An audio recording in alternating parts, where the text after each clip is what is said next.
Welcome to another episode of RalloTech Sports Health and Fitness Podcast. Today is August 20th, 2024, and this would be episode 18.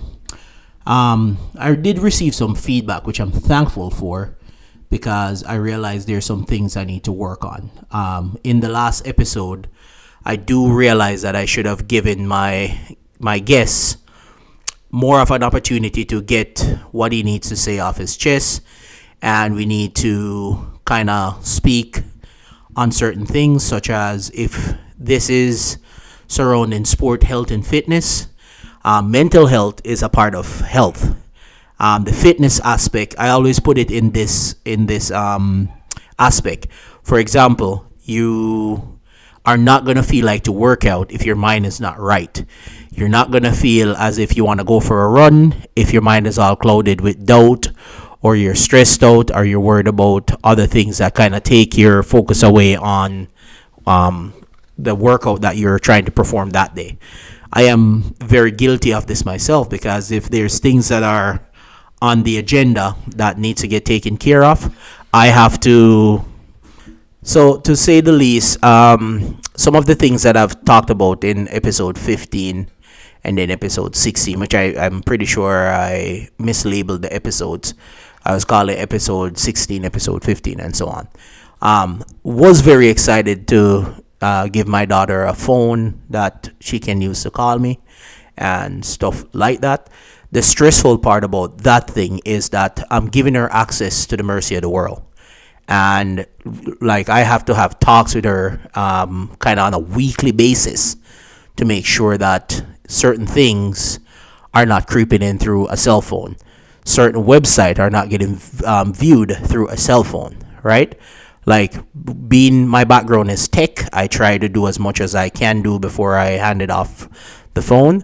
But keep this in mind. And there's studies out there where if you don't limit their time on smart device or electronics, you're wondering what happened to their brain development, because kids still need to use their imagination. And I'm a big proponent of that, because I have said to her, even this week, I saw that you made a fort in the trees at our place, and it was very well done, because she used a tarp, and the tarp actually was catching the rainwater and keeping it away from where she built her fort. And needless to say, it is something that kids will make up on the spot, think that they need to do this because they need their safe space, where with my daughter, she's the older one and she wants to be away from the younger siblings, which is understandable. Everybody need their me time. So with saying that to say this, why it's stressful for me is that I don't want to lose my daughter to the outside world, because she has a smart device in her hand and she's more focusing on that than enjoying life. So there is limitation on there, and there's consequences if, she goes somewhere where she shouldn't go, or she is messaging people that she shouldn't message, and so on and so forth. One of the other stress factors for this is that she has a friend that she communicate with, and, with few conversation over the last couple of weeks, we realized that, my 13-year-old decided that her friend is more than just a friend. Just that's the most I can put out there. But in all fashion, it stressed me out, because that's my first child. And like I said to her, I said to my wife just yesterday, I'm very protective of my girls and my boys, but I'm especially overprotective of my girls, because you don't want your girls to be influenced by the wrong people and get led astray. That's one of the stress factors for me. So, any dad out there that feel the same way, for sure, give me your feedback on this episode, because that is something I'm trying to navigate. And I can tell you right off the hop, I don't have all the answers. But if I need to pivot, find another angle that I can talk to her or be a part of, her life in the way that is supportive.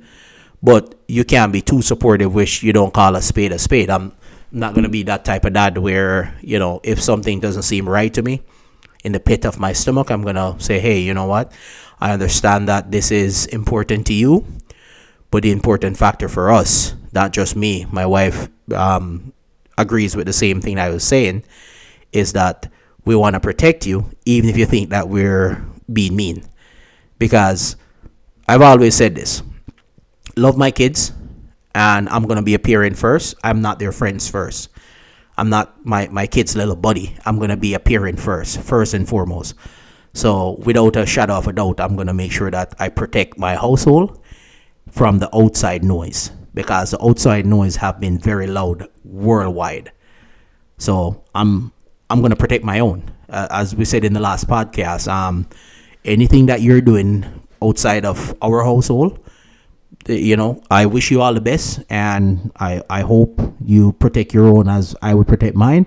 But for me and my household, we're gonna praise God. We believe in God, and we're gonna follow that path, and we're gonna make decision that's God based. So, with that being said, that's how we make certain decision.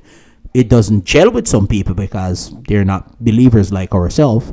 But for me and my household, that's what I'm going to do. I'm going to continue praising the Lord, because I think He has a big factor on where I've make it in life so far. Where I've achieved certain things, I think it's all God's will for me to be here right now, to be talking to you guys. And I don't know how many people I'm reaching with this, but I can tell you that it's God's will why I'm here.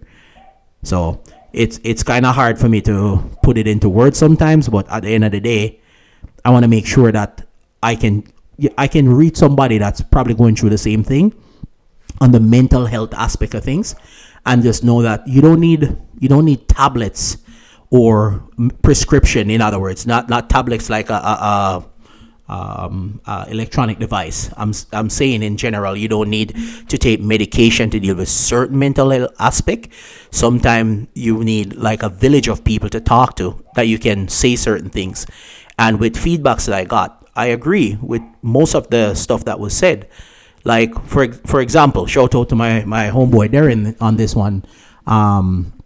You need to have congruency, I think the word that he used, where I am trying to reach a certain type of audience where I know I'm not alone in what I'm saying, but at the same time, I want to make sure that the message that I'm trying to send gets across, and I'm not sending the wrong message. And to be honest with you, this is a learning curve for me with all the stuff that I've done in sports, and I can blend sports into my own lifestyle. I can tell you that this is a learning curve for me, because I don't have all the answers, but for darn sure, I'm going to make sure that I try to figure it out and give my 2 cents on how I did it. And yes, it might not be for everybody, but I know somebody out there want to hear this message. For sure, I know somebody out there want to hear this message. So, if that's you, for sure, please leave a feedback. I really appreciate the feedback, and I will honestly listen to it and take the advice that was given. But it doesn't mean that all the advice is given is factual. Some of it is, yes, somebody's opinion, but at the end of the day, I want to make sure that something that I'm saying is getting across. One of the things that I touch on in the last podcast, and I kind of want to revisit this, and I know sometimes, being that I'm not born in Canada, my English is not clear sometimes. So some of the stuff that I touch on in the last podcast was saying, I think it is being very disingenuous when somebody that made it to an NBA final is benched, and somebody that actually won the NBA final is not playing on the USA team. That is strictly my opinion. Some people will agree, some people will disagree with what I'm saying. But the team, regardless of who was on it, they still won goal. So obviously the best man kind of show up and show out. And I kind of agree with Andy on my last episode. This was for LeBron's last ride to the Olympic, and also Stephen Curry. I don't know if he'll make it back. That's not up to me. I can't tell the future, but I don't know if Stephen Curry will make it back to the Olympics 4 years from now. So that would be 2028. So in other words, I'm just giving my 2 cents on that. The guys play phenomenal basketball. And some of the things that we're saying in the last episode was that these guys played Serbia, I think the team was. Serbia, to me anyways, I sat down and watched a game after the fact. It was that game to me was more of a final than France and USA. But like I said, the best man won. And when Curry start dropping those shots where you think this shot is not going in, what can we say? This is something he's done for years, more than 10 years if I'm not mistaken. So without a shadow of a doubt, this guy has done this for years, and he will continue doing this until he retires. And he will also train the next generation after him, like what I do when I used to coach U15, how to take certain shots, how to approach the game, and not let your emotion run wild in the game. I am guilty of it myself, and I have to catch myself so I don't get fouled out of a game, because frustration in games actually doesn't produce good basketball. That I can speak on that because I've lived through it, and I've caught myself in the midst of it, and even my wife have caught me on some of the times when I get angry and I start fouling for no reason, or if I get tired and I don't sub myself out the game, I start fouling for no reason. Like some of the fouls in the semifinals and the finals were dumb fouls. But again, I am not on the USA Olympic team. I'm not on Canada Olympic team. I can only state from what I've seen. And to be transparent, I didn't watch a lot of the Olympic games. I watch a couple of the games here and there. I watch highlights because I really don't have the time. And with me working so much, I find the time to still be a student of the game. But at the end of the day, I still have to provide for my family. So I still have to go to my 9 to 5 and then do my part-time job when I get a chance. So I don't have the time to sit there and watch a whole game after work or, while it's live. I don't, because I'm busy at work. And I try my very best to do what I can do while I'm at home and watch a pre-recorded game. That's fine. I'll say this. Once a week or maybe twice a week, I'll sit down and watch TV, or even watch a movie with the kids and my family. Like me and my wife and the kids sit down and watch a movie. Like last night was one of those nights, and the only reason we were able to, we got a bunch of work done in the morning, bunch of work done in the afternoon. Shout out to my homeboy Darren again, came out and helped us move some trees that we were pruning from the driveway, and by the end of the day, we sat down and watched a great movie, a good family movie at that. So I gotta say, you know what? When you get the chance to do what you can do, then sure, go ahead and do it. But when you have bills to take care of, work to do, and all of those stuff that comes with, day-to-day lifestyle, you gotta just take care of the household first. And taking care of the household is first and foremost, in my opinion. So I have a lot of stuff that I want to do, I'd love to do, and sometimes I don't get to do it. But I don't lose sleep over it, because guess what? I still have breath in my body and I still have time to do it. God's will, I will get it done, and I'll still upload a bunch of the videos from even my finals. The finals in my tournament, I should say, and even the finals in my men's league tournament. My men's league, actually, the men's league in Red Deer, Alberta. So, guys, there's a lot of stuff that I would like to put out there, but I seriously don't have the time. And I'll say, like, this is how busy we are sometimes. I get home from work, and there's more work to do. And as soon as that work is done, I get a few minutes to sit down, relax with the kids, and then it's off to bed and rinse and repeat the next day. So, I don't know. If I had more time throughout the day, yeah, I'll get more stuff done. But guess what? We can't add on time to a 24-hour day, so you got to roll with the punches that you have. Roll with the punches each and every day. That's all I can do. And,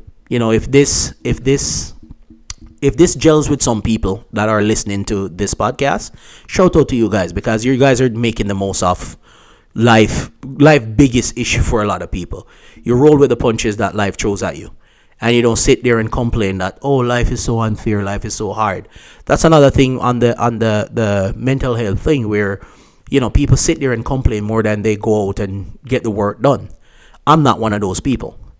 I rather know that I get the work done, and yes, I might not call or text some people sometimes, but it's nothing personal, to be honest with you. It's just that I get busy, and I realize that at the end of the day, I still want to come home and give my family a kiss before bed and put them to bed. That's, to me, and in my experience and how I was raised and how I deal with my family, this is how I go about it. And it might not be for everybody. However, this is how I go about it. And shout out to the dads that are doing the same thing, because it's like, I said this to somebody actually today, which I was listening to a little short on YouTube. The one girl come on there and she's talking about high body count. Yes, this is not about sports. This is more on the mental health side for females. If you is for the streets, as they would put it, or you're promiscuous, just know that any man in their right mind would not be messing with those type of females, and that's all I'm gonna put on there. But the female come and make a comment to the video. She said, "You know what? I am with you on this. However, my dad used to say this stupid little phrase," and she was being sarcastic. She was being tedious for sure. And she said, "You know what? My dad used to tell me a lot that he loves me." And it stuck around in my head for a while. And I was like, oh, this is why he used to do it. Because, to be honest with you, and I've coached a lot of kids over the last 2 years before I start refereeing more now than coaching.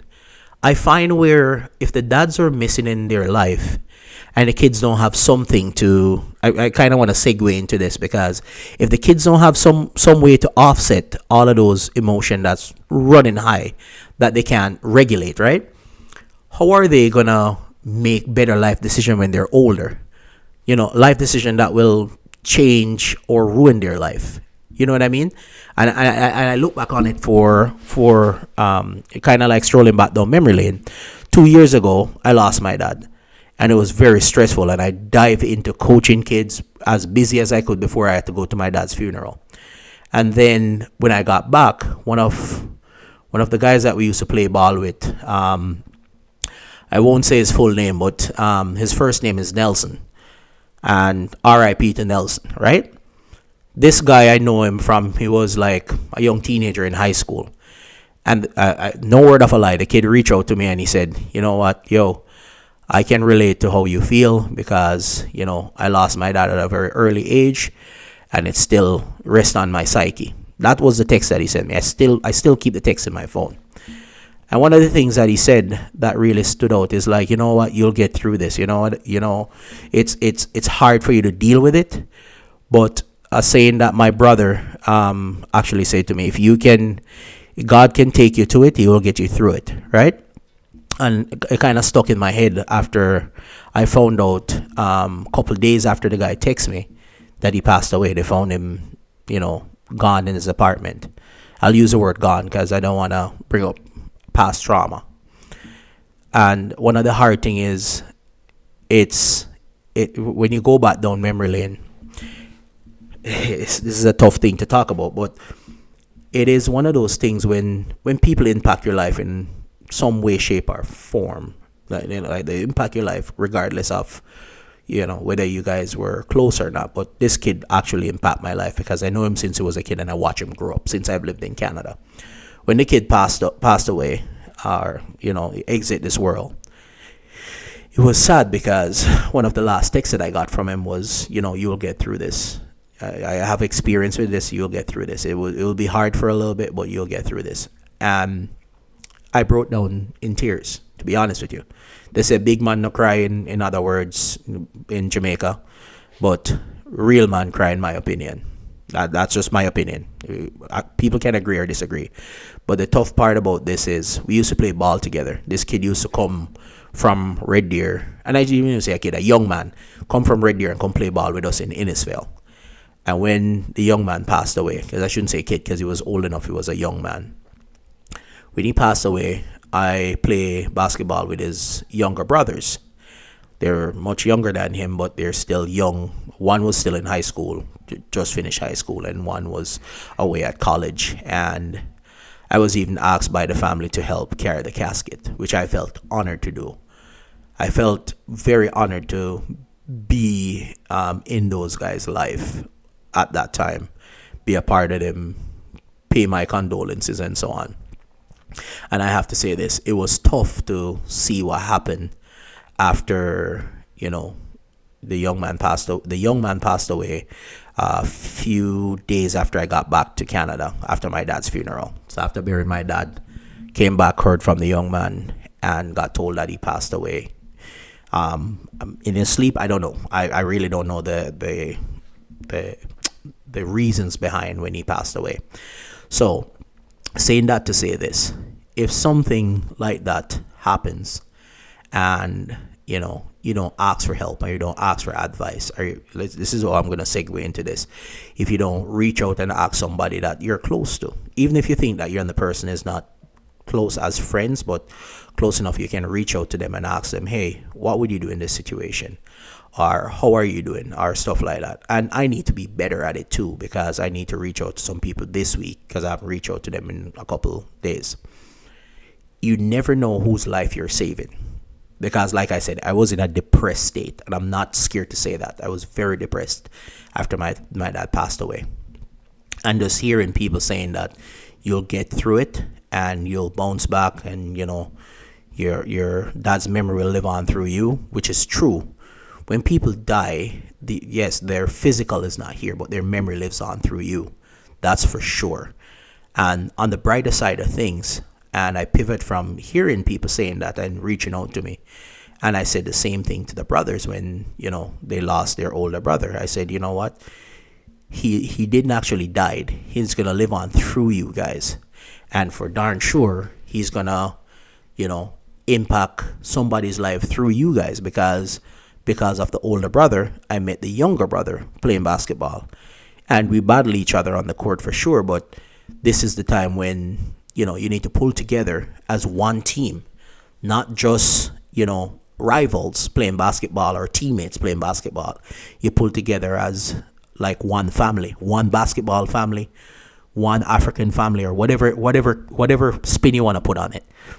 And with those young men now, which you're older, ran into the younger brother this year. I haven't seen the next older brother in a minute, but with those young men right now, what you think they're gonna do with their brother's legacy that he left behind? It might not be a huge legacy, but it's still a legacy. They're gonna carry on. I watched the youngest brother actually won the high school championship in Red Deer. Like, I watched him heist the trophy in his school because he played against another high school that made it to the finals, and they won fair and square. They were balling for sure. But the one thing I can take away from this is that through the love of basketball, through sports, I was able to meet these guys and impact their life in a way where I was honored to be asked to carry the casket of the young man that passed away. And that's how I look at how sports will connect the world. And some of the things that we wanted to talk about, and I'm going to let, the next time I have Andy on the podcast, I'm going to let him expand on this because it's something that we talked about. We're going to use some of our fellow brothers from the island to see how we can make things happen across the border. We really want to see things happen across, like, we're in a connected world these days through social media and the internet. Why don't we use that to our advantage to bring, like, one of my highest achievement was to win my men's league in Jamaica and be posted in the newspaper, and that was back then. But then I came here and I did the same thing. I won provincial and I went on to do many other things, and I have 2 tournaments in my expertise that I've hosted 2 tournaments and was very successful on it, of running the tournaments and learning from previous tournaments. The 3rd one is coming up, and I can say I've learned so much. I can apply the knowledge that I've learned from the last one, because in every tournament I've done and in every basketball events that I've hosted, what did I love? What did I learn from it? And I've learned a lot of things over the years. I've learned a lot of things that I apply to what I experience. For example, with tournaments that I've been in, I've used those same experience to transfer to the ones that I've hosted. And like I said to my Filipino brothers from DT Elite, I said, hey, I want to sit down, chop it up with you guys, and maybe we can do a collaboration. And to be honest with you, these guys, like I said, you don't have to be blood brothers to see that, through the love of basketball together, we have helped each other out either way. And shout out to DT Elite for sure, because a couple times I've refereed for them, and I'm honored that I got the opportunity to go referee Sometimes it's men's league, their men's league that they have, and sometimes it's U15, U18, and so on and so forth. So I've gained those experience because of relationship through basketball. So that's why I said, like, basketball can transition into a lot of things. Sports in general can transition into a lot of things where you can use it as almost like a springboard to spring into something else. And to be honest with you, one of the things that I would like to do, I'd like to sit down and chop it up with the tournament that happened in Edmonton. Ask the host of that one, which I've reached out to, and I've announced it on my Facebook page for the tournament that I did in February. And trust me, guys, it takes me a while to get the website up, but the website is coming because I am actually working on the website because I need to get this stuff out there for the masses, and everybody can tune in any time of day and either follow me on YouTube and listen to the podcast, or on Spotify. I'm also on Apple. That's kind of my plug right there, just to let you guys know where you can find me. But needless to say, I have met a lot of people through basketball, being a student of the game, and I've impacted a lot of life through basketball. And I was proud to even see that the guys that won my last two tournaments in the men's division actually made it, I think, to the semifinal in the FIBA like tournament in Edmonton, 3-on-3 FIBA like tournament in Edmonton. And that's what I'm saying. Like, through those guys, I've learned a lot of things that we can accomplish if we put our heads together. It was unfortunate why I could make it to that tournament, because for me, I was dealing with the stress of having a child in the NICU, and I've overcome that stress now. And to be honest with you, a young man is doing great, so the stress is less, but we're not all the way past it yet. So I'm just saying, guys, like, sometimes it doesn't seem as if, you know what, you can transition from one thing in sports to the other, but I keep a keen eye on stuff like that, because the day-to-day has to come first, and then sports comes after. But I still love the game so much. I still want to go out, show up and show out for everything that I'm doing, because I'm not done yet. You know what I mean? Like, I am at the point right now. I think I'm in, like, not even the halftime of my life journey, if you want to do it in quarters, right? I think I'm like maybe the second half of my sports journey. But when I hit the third quarter of my journey in sports, I know there's gonna be a lot to put out there, a lot. But again, I use sports as a catalyst, right? I use it as a catalyst to, one, I meet people on a daily basis, and when I talk to them about, like, stuff that I'm doing in sport, they can in my basketball journey and in sports, they can hear the passion in my voice, how much I want this to be something I can even pass on to my kids one day. Because like myself, I was able to be in my first tournament when I was 10 years old. My son get that experience as well, and he got it just before his 10th birthday and just after his 10th birthday, just before he turns 11. So, guys, I'm setting up the next generation of the Morris family to, whether they want to play basketball, soccer, or whatever sport they want to go into. I don't want to deter them into something else. Like I said to my kids tonight, after we finish doing work on the farm, I'm like, you know what? We're going to go for a walk. It's going to be a shorter walk because the mosquitoes were out and I didn't want to get eaten alive, because these things are vicious, right? And I said, you know what? Put your shoes at the front door, because in the morning, I want us to go for a run. I want to take up my running serious again, because I want to hit 15 kilometers to 20 kilometers by the end of the summer. And it seems far-fetched, but I have accomplished these things due to my wife encouraging me to do some running in the past.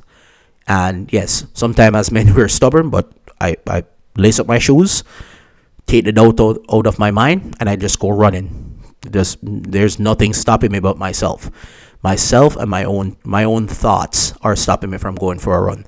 So I'm going to end this here, and I'm going to say I appreciate every one of you for tuning in. I don't know where any of you are tuning in from, but I can see the statistics behind it, that I have few people tuning in from in Jamaica, in Canada, even in England and Russia. So when you guys are tuning in, I appreciate every single one of you guys for tuning in, helping me to help this thing grow. And I really would love to have a couple of my teammates that I've played with in the past to come on here. I'm gonna have my brother, my cousin, when I'm a yardie bridging, as we would put it in Jamaica, to come back on and we can expand on what we talked about. I want to expand some more on the Olympic because I have to do more research before I can give a full analysis, and don't have the term go. You don't want to be they call it analysis paralysis. You don't want to have that. You want to give an in-depth analysis of what you've watched with your own eyes, not what somebody else is telling you. And then you can say, you know what? I made a mistake there. I was wrong. And I have to backtrack on that. Because sometimes we make mistakes as men and we just got to own up to it. So, I'm going to really run that back. And next time I have Andy on, I'm going to sure give him the chance to say what he needs to say without interrupting his thought process. And then when I get a chance to chime in, I chime in, because we want to give people a fair chance to tell their story. And that's kind of what we're on here doing. We're telling our story through the lens of sports and how sports has impacted our life over the years. So thank you all for tuning in. I appreciate every single one of you guys that were able to listen to the last 17 episode.